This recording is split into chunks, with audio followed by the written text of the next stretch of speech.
안녕하세요. 부자 오빠입니다. 일단은 존버하신 분들 축하드립니다. 미국 3대 지수가 동시에 사상 최고가를 또 경신했죠. 역시 그냥 기다리면 알아서 올라옵니다. 어제 FOMC에서 금리를 동결했는데요. 사실 이거 모르고 있던 사람 아무도 없잖아요. 금리 동결할 거는 거 다 알고 있었는데, 아니 그럼 뭐 이거 다 선반영된 거 아니냐. 기습적으로 금리를 인하한 것도 아닌데 그냥 예정대로 그대로 동결했을 뿐인데 왜 올랐지? 뭐 이렇게 따지는 것은 아무 의미가 없다고 제가 정말 많이 말씀을 드렸습니다. 자, 우리는 막 이런 걸 미리 예측해서 주식을 사고 파는 사람들이 아닙니다. 금리를 기습적으로 내리면 폭등할 거고, 뭐 금리를 예정대로 동결하면 뭐 어떻게 될 거고, 기습적으로 금리를 막 인상하면 폭락할 거고, 우리는 이런 거 전혀 신경 쓰지 않죠. 이래나 저래나 뭐 잡음이 많겠지만 그냥 내가 좋은 주식을 샀으면 오래 들고 가면 된다. 주식은 장기적으로 우상향하게 되어 있다. 정말 믿고 기다려줬더니 3대 지수가 모두 동반으로 최고가를 경신했네. 역시 통계는 거짓말하지 않는구나. 그냥 이렇게 심플하게 생각하면 되는 거죠. 앞으로도 수많은 위기가 오겠지만 지금과 마찬가지로 그냥 믿고 견디면 또 사상 최고가 찍겠지? 이렇게 큰 변동성을 보이면서 계속 우상향하겠지. 왜? 문명은 계속 발전할 테니까. 기업들은 계속 성장할 테니까. 그럼 나는 여유 자금으로 계속 수량만 모아가면 되겠네. 맞습니다. 이렇게 쉽게 하면 되는 겁니다. 어제 다우존스는 1% 오르면서 39,512포인트, 나스닥은 1.25% 오르면서 16,369포인트, S&P 500은 0.9% 오르면서 5,224포인트. 3년 차트를 보니까 정말 최고점을 찍은 게 맞습니다. 지나고 나서 보니까 정말 거짓말처럼 전고점을 다 회복해버렸네요. 정말 순식간에 벌어진 일입니다. 물론 모든 종목이 다 전고점을 회복한 건 아니지만 우리는 지수 위주로 투자하는 사람들이니까 전체적인 맵을 보겠습니다. 골고루 아주 기분 좋게 올랐죠. 마소, 엔비디아, 애플, 구글, 메타, 아마존, 넷플릭스, 브로드컴, 뭐 테슬라 가장 높은 비중으로 투자되고 있는 기술주 위주로 보니까 확실히 전반적으로 좀 오른 게 맞습니다. 기술주와 거의 동일한 패턴을 보이는 반도체 지수도 마찬가지로 어제 1.6%가 오르면서 기분 좋게 또 상승을 했습니다. 이걸 보고 제가 무슨 생각이 들었냐면요. 역시 통계는 거짓말을 하지 않는구나. S&P 500 투자 기간별 수익권에 들어갈 확률을 보면 한마디로 오래 투자할수록 수익권에 들어갈 확률이 높다는 거잖아요. 3대 증시가 모두 사상 최고가를 경신했기 때문에 우리가 만약에 지수에 투자했다면 웬만하면 수익권이겠죠. 물론 아직도 전고점을 회복하지 못한 종목도 꽤 많이 있습니다. 그러나 저는 지금 개별 종목 얘기를 하는 게 아니라 S&P 500 지수 얘기를 하고 있죠. 자, 지수는 끊임없이 우상향하는 게 맞습니다. 적어도 지금까지는 그런 패턴을 보여왔고 앞으로도 그럴 가능성이 대단히 높다는 겁니다. 그래서 어떤 관점에서는 개별 종목보다 지수가 훨씬 더 속편할 수 있다는 겁니다.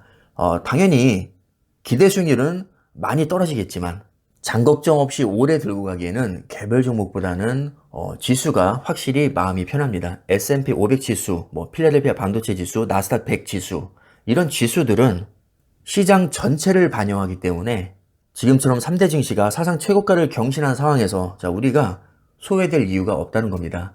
반면에 특정 종목, 예를 들어서 테슬라 같은 종목에 우리가 만약에 몰빵을 하고 있다면 그 상대적 박탈감은 이루 말할 수가 없을 겁니다.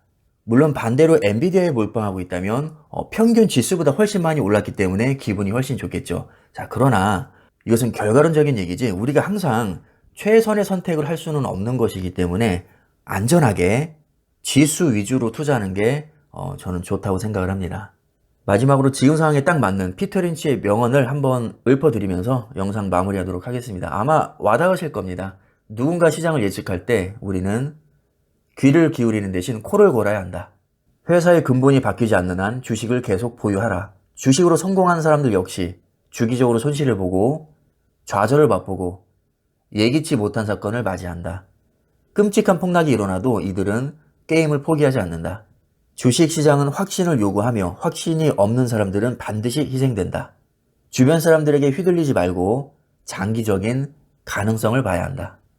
추가 하락이 두려워 좋은 가격의 기업을 포기한다면 장기적으로 아주 큰 대가를 치를 것이다. 저는 아직도 생생하게 기억을 하고 있습니다. 불과 한 2년 전까지만 해도 나스닥 7천 간다. S&P 500 3,400 간다. 닷컴버블급 폭락장이 올 것이다. 금리가 너무 높아서 주식을 할 때가 아니다. 경기 침체가 올 것이다. 온갖 비관적인 말들이 뉴스와 커뮤니티를 완전 도배를 했었습니다. 그때 주식하는 사람들 다 바보 취급받았죠. 근데 지금 지나고 나서 보니까 어떤가요? 우리가 결국 돈을 벌었습니다. 결국 돈을 버는 사람들은 진득하게 시장에 붙어 있는 사람입니다. 우리가 아무 생각 없이 무지성으로 존버한 게 절대 아니거든요. 아무나 존버할 수 없습니다. 확신이 있어야 존버할 수 있는 거죠. 주식 시장이 우상향한다는 확신. 내가 좋은 주식에 투자하고 있다는 확신. 인공지능 시장이 크게 성장할 거라는 확신. 미국 빅테크와 반도체 기업들이 4차 산업혁명을 주도하고 있다는 확신. 이런 확신이 있으니까 우리는 희생되지 않았던 거죠. 믿음을 가지고 존버할 수 있었던 겁니다. 주변 사람들에게 휘둘릴 이유가 없습니다. 왜냐하면 나는 그들보다 공부가 훨씬 많이 되어 있기 때문에. 내 스스로 확신이 있는 거죠. 너는 네 갈 길 가. 나는 내 갈 길 갈게. 나는 확신이 있어. 안 팔아. 앞으로 오를 텐데 이걸 왜 팔아? 우리는 우리 판단력을 믿고 존버한 겁니다. 그 덕에 지금 돈을 벌고 있죠. 이 패턴을 그대로 유지하시면 됩니다. 당연히 앞으로도 폭락장 여러 번 찾아오겠죠. 역대급 폭락장 올 수 있습니다. 닷컴버블보다 더한 거 올 수 있죠. 그럼에도 불구하고 주식은 결국 우상향할 겁니다. 그럼 싸게 줍줍하면 그만인 거죠. 그럼 수량은 늘어날 것이고 정고점을 회복하면 자산이 더 불어나 있을 겁니다. 우리가 몰빵한 것도 아닌데 폭락장을 그렇게 두려워해야 할 이유는 없습니다. 자, 이제 비관론자들이 뭐라고 말할까요? 역대 최고가를 경신했는데 이제 바닥 확인했으니까 주식 투자해도 되는 건가요? 저는 오히려 반대로 생각합니다. 주가가 역대 최고치를 찍었다는 말은 리스크가 역대 가장 높다는 뜻입니다. 아무리 좋은 주식이라도 비싸게 사는 것만큼 큰 리스크는 없습니다. 쌀 때 샀어야죠. 물론 장기적인 시각에서 보면 지금보다 훨씬 많이 오르겠지만 굳이 지금 역대 최고가를 경신하는 이 타이밍에 적극적으로 매수할 이유는 없다고 봅니다. 오히려 이럴 때 조심해야죠. 현금을 더 비축해야 됩니다. 폭락에 대비해서.